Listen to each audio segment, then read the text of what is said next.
that, then verb is used according to the noun pronoun used before the relative pronoun. It means to say that students, कि अगर किसी sentence में कोई clause use हुआ है आपका, for example the women who went to the meeting, तो who went to the meeting आपका एक क्लॉज है, एंड जो द वुमेन है वो उस क्लॉज से जस्ट पहले का पार्ट है. It means who which that से जनरली रिलेटिव क्लॉज आपके शुरू होते हैं.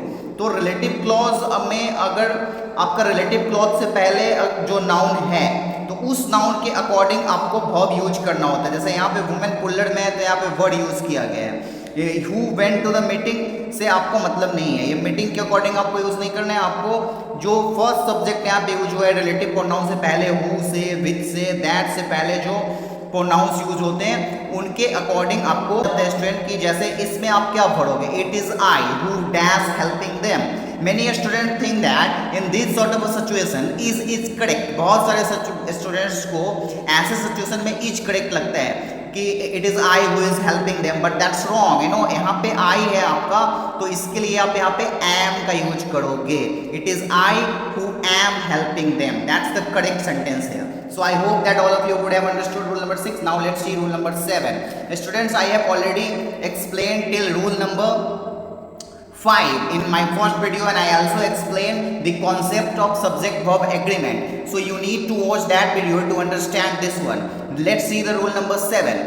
If the subject of a sentence is a noun which denotes certain distance, time, amount, quantity, weight, etc., it means कि ये सब दिखाने वाले जो नाउन होते हैं, आपका डिस्टेंस दिखाने वाला, टाइम दिखाने वाला, अमाउंट दिखाने वाला, क्वांटिटी दिखाने वाला, ये सब नाउन के साथ आप हमेशा ही सिंगुलर वर्ब का यूज करते हो. फॉर एग्जांपल 8 hours इज, यहाँ पे आर्स पुल्लर है तो बहुत सारे बच्चों को लगेगा कि हमें यहाँ पे आर का यूज करना है, बट ऐसा नहीं है. 8 hours आपका टाइम डिनोटिंग वर्ड है, तो टाइम डिनोटिंग वर्ड के साथ आप सिंगुलर वर्ब का यूज करते हो. 8 किलोमीटर डिस्टेंस दिखाने वाला वर्ड है, तो यहाँ पे भी आप ईच का यूज करोगे. देखो दिखने में तो यहाँ पे आपको किलोमीटर्स और आवर्स पुल्लर लगेंगे, बट आपको सिंगुलर ही यूज करना है. आवर्स आपका पुल्लर में है, किलोमीटर्स पुल्लर में है, ये भी 8 है, ये भी 8 है, but still we have to use singular verb. हम ईच का ही यूज करेंगे. 8 student is, some nouns have 2 parts. कुछ नाउन्स जो होते हैं वो जोड़ी वाले वर्ड्स होते हैं, हमेशा एक ही चीज में उनमें 2 रहता है. जैसे glasses, glasses means to say that कि गॉगल्स, उसमें 2 पार्ट रहते हैं. शूज के भी 2 पार्ट रहते हैं, आपका सीजर्स का भी 2 पार्ट रहता है, पैंट्स के भी 2 पार्ट रहते हैं, ट्राउजर्स के भी 2 पार्ट रहते हैं. तो जितने नाउन्स होते हैं जो एक वर्ड है बट वो 2 चीज़ों को डिनोट कर रहे हैं, तो ऐसे नाउन्स के साथ हम लोग ऑब्वियसली पुल्लर का यूज करेंगे क्योंकि वो एक में ही 2 है. For example her scissors are bought, a pair of scissors has been bought. तो ऐसे कंडीशंस में आप देख रहे हो स्टूडेंट्स कि यहाँ पे सीजर्स के साथ पुल्लर का यूज हुआ है, और लेकिन जब आप सीजर्स के पहले और पेयर ऑफ लगा देते हो तो फिर इस कंडीशन में आपको हैज का यूज करना पड़ता है. Number 9 student is, there are some nouns such as furniture, luggage, scenery, information, advice, news, percentage, poetry, knowledge, money, music, etc. These nouns always remain in singular number, so we use singular verb with them. For example, all her furniture is good. Number 10 student is, with the names of some disease such as measles, mumps, etc. Sports, billiards, darts, balls, etc. Subjects, physics, statistics, mathematics, civics, etc. And countries, the United States, the West Indies, Athens, Wales, etc.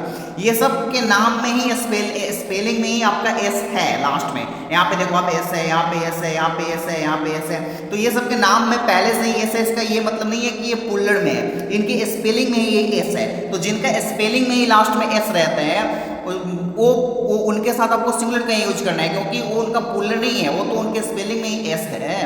और इसीलिए आप यहाँ पे example देखो, physics is not an easy subject. तो यहाँ पे ये एस से ये नहीं है कि ये आपका पुल्लर हो गया, फिजिक्स सिंगुलर नंबर में ही है. और अगर आप पूछोगे कि फिर इन लोगों का हम लोग पुल्लर कैसे बनाएंगे, तो इन लोगों का हम लोग पुल्लर नहीं बना सकते हैं. ये आप बिलियर्ड्स, क्योंकि ये गेम का नाम है, ये नाउन है, तो ये तो आपका सिंगुलर नंबर में है, इसके स्पेलिंग में ही बस एस है, इसको हम लोग पुल्लर नहीं कर सकते क्योंकि अभी ये तो एक ही गेम का नाम है ना. अभी ये तो एक ही सब्जेक्ट का नाम है, फिजिक्सेस, ऐसे हम लोग नहीं कर सकते. स्टैटिक्सेस, ये रॉन्ग है, you cannot do that.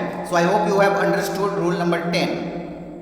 Now student, in this rule you will have to keep one thing in mind, that if an article has been used before such word which end with ICS, अभी वैसे words जिनके जो ICS से खत्म होते हैं, जैसे physics हो गया आपका, तो फिर उस कंडीशन में अगर फिजिक्स से पहले कोई आर्टिकल आया हुआ है या फिर कोई पोसेसिव एडजेक्टिव आया हुआ है, for example my, your, his etcetera, ये सब पोसेसिव एडजेक्टिव्स होते हैं। पोसेसिव एडजेक्टिव्स कौन होते हैं? आई का माई होता है, बी का आवर होता है, ही का हिज होता है। तो अगर कोई पोसेसिव एडजेक्टिव और आर्टिकल द आ गया है आपका वैसे वर्ड्स के पहले जो ICS से एंड हो रहा है, तो उस वर्ड में आपको पुल्लर वर्ब का यूज होना है। जैसे हिज फिजिक्स आर गुड, तो यहाँ पे आप देख रहे हो कि ICS से खत्म हो रहा है हमारा ये फिजिक्स, ICS से लास्ट में, और इसके पहले हमारा पोसेसिव एडजेक्टिव आ गया है। तो इस कंडीशन में हम लोग यहाँ पे पुल्लर वर्ब का यूज करते हैं। So student, I hope you would have understood 10 most important rules of subject-verb agreement which will help you in board exam and competitive exam. To understand the full concept and remaining 5 rules also, you need to watch the first part of this series. Thanks all of you for watching and